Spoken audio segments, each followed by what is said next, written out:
Today's video is brought to you by, I didn't have to go to work this weekend because drought and high temperatures have pretty much shut the landscaping business down in Pennsylvania. So stick around. We're going to put something together for you, get some new equipment out, and have a great time. Holy moly! Speaking of drought and high temperatures, this is the boat launch up at that dam up by my house. And I have never seen it this low. So this is where you have to get your boat in. Ooh, I guess it's deeper right off the end there. But hey, I'm thinking of walking out in that dry area, cast a few, see if I can get her out closer to the middle. Stick around. Hey, did I mention the word drought a few times yet?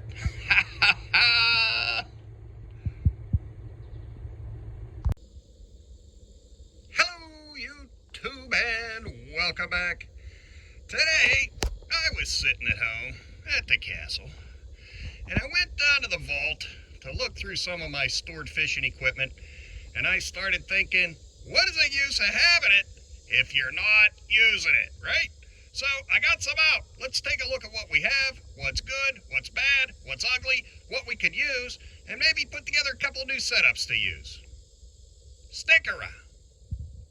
First up, Ugly Stik Elite by Shakespeare. This is a medium rod, all graphite, cork handle, 6 foot. I try to buy them all 6 feet so they fit in the back of the truck real easy. And this has the modern type of guides, so the ceramic dart doesn't pop out. And this is a super nice fishing rod. A lot heavier than what we're using in all the videos, but I think this is a good candidate for being added to the back of the truck. Next up, Berkley Bionics. It's a medium heavy rod. This is pretty heavy duty. Also 6 feet. I'll guarantee you we bought this when I was out muskie fishing, just to have something big and heavy in case we latched onto something big. What I don't particularly like about it is the tip. These type of tips end up breaking off. You can see down here on the Ugly Stik tip that I think it's like a clear fiberglass. We've been having a lot of luck with those to keep them from breaking off. But this Berkley Bionics, my money's on that's going to end up breaking on us. So, and as heavy as it is, that may not make it into the truck right now, but let's keep scoping them out. Next up, Ugly Stik Light Graphite, also from Shakespeare. The paperwork says 6 foot medium action, but my money's on this is more of a light action rod because I've used this before. It's in some videos and it has a really good action, not quite ultra light, but it's good. And I love the cork handle. You can see it started coming apart a little bit, but still usable, still a great rod, and a good loaner. You know, somebody doesn't have a fishing rod, I'll give them this one all day long. So that's what we're working with as far as rods out of the vault. And this is my go-to, currently the one we're using in all the videos with the good reel on it and all that. It's the Ugly Stik Light Pro. This is an ultralight 6 foot and dynamite. I mean, caught everything from walleye to pike to trout, bass. This catches everything. But we're going to add something to it in case we want to use more than one device when we're out there. Reels. Let's talk about reels and which one we're going to use. Now, both of these rods have the Okuma Trio reel. And Okuma Trio is the entry level. I'm thinking these are around 45, 50 bucks. One is a 30 series, so that's a little bit smaller, and one is the 40 series. A little bit bigger, holds a little bit more line. Both of them, I already know, have plastic gears inside. They work for a while, they're nice, and then the plastic gears strip off inside, and then you have to buy a new one. Now, Penn has a program where you could send them in and get the gears replaced for 35, 40 bucks, but I don't know, when the whole reel only costs 50, I guess you just replace it or, you know, step up and buy something better. But again, something really good to put on the rod if you're going to loan it to somebody. Check out that fancy knot tying. You guys want to do some knot tying videos? Put it in the comments. I'll tie up some knots for you. Stripping the old line over these reels. Kind of looks like old telephone cord.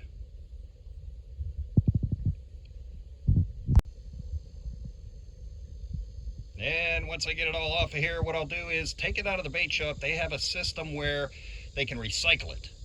I don't know exactly what they recycle it into. Maybe melt it down and make plastic water bottles out of it.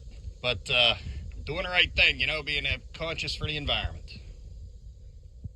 On the Trio 40 reel, the orange one, this was set up with braided line in the front. That's probably 100-pound braid with 17-pound backing. All that means is you put 17-pound line on the reel first because it's smaller, and then eventually you tie a knot to join two pieces of line together and put the braided line on front. A lot of guys like that braided line for muskie, so I'm sure this was set up for muskie.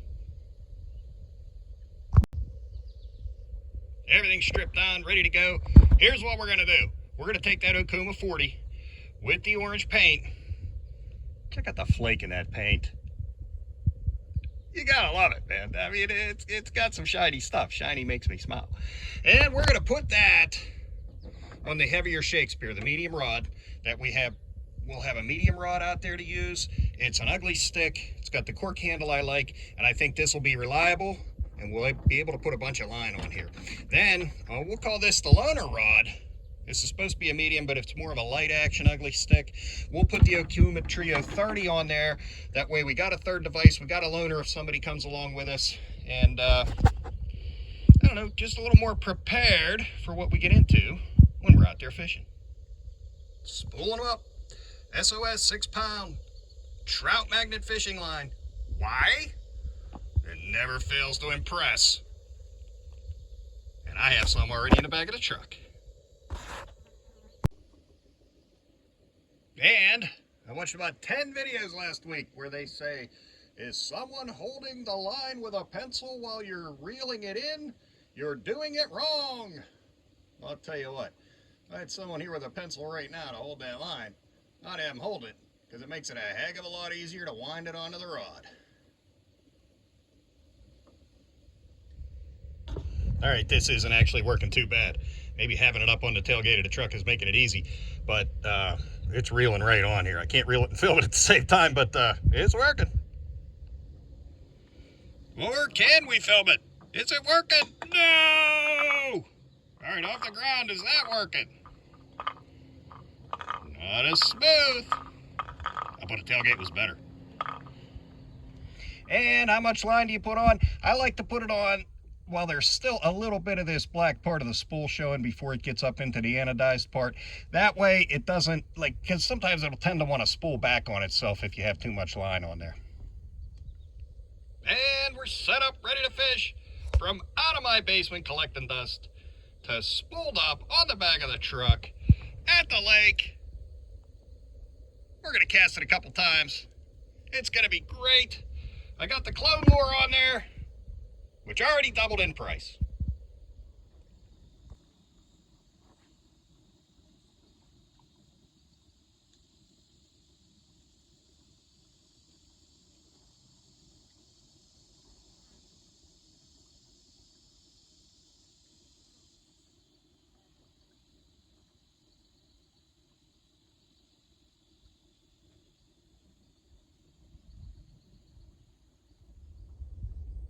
Okay, as promised, I am going down to that dry section out there to try to cast out more towards the middle, see what we can do. Nature sighting for you. I had to come around on the back side because it's pretty swampy over there. But I'm heading down. We're going to see if we can get a fish. We are in the water. And it's got quite a unique smell down here. I'm going to go with maybe dead grass all along the bank. Dried up. Not too terrible, though. Kind of like when you're at the beach, you know. Sometimes it has that smell.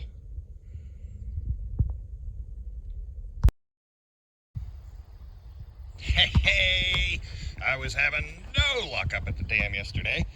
So I decided to get up early. Left at 4:45 to come out to the Juniata River. Hopefully there are some smallmouth bass in here so we can try out this new setup and have some proof of concept and catch a fish. All right, stick around. It's nice down here. fog on the water. It's cool. Oh, yes. You want to talk about scenes of nature.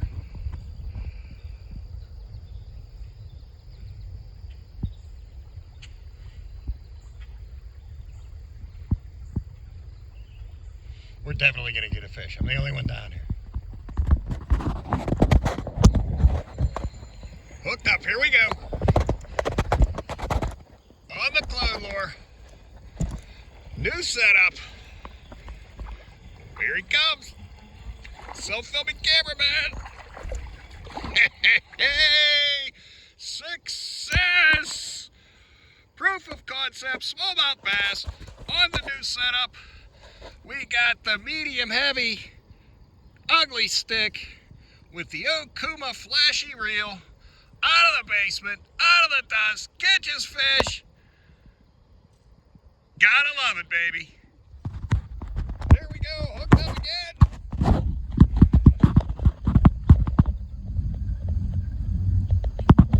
He's a beauty. What is it? What is it?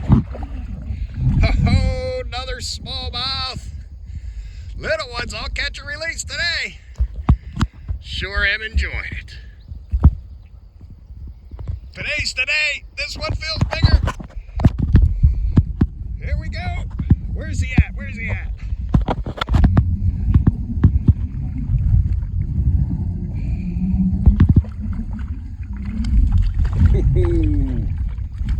Nope. Still about 9 or 10 inches. Oh, but a heck of a lot of fun to catch. There we go.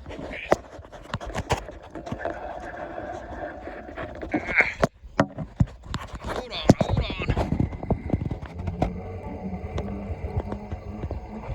There he is.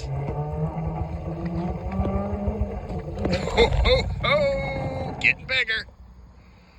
Another nice one. All right, this was a really fun video to make.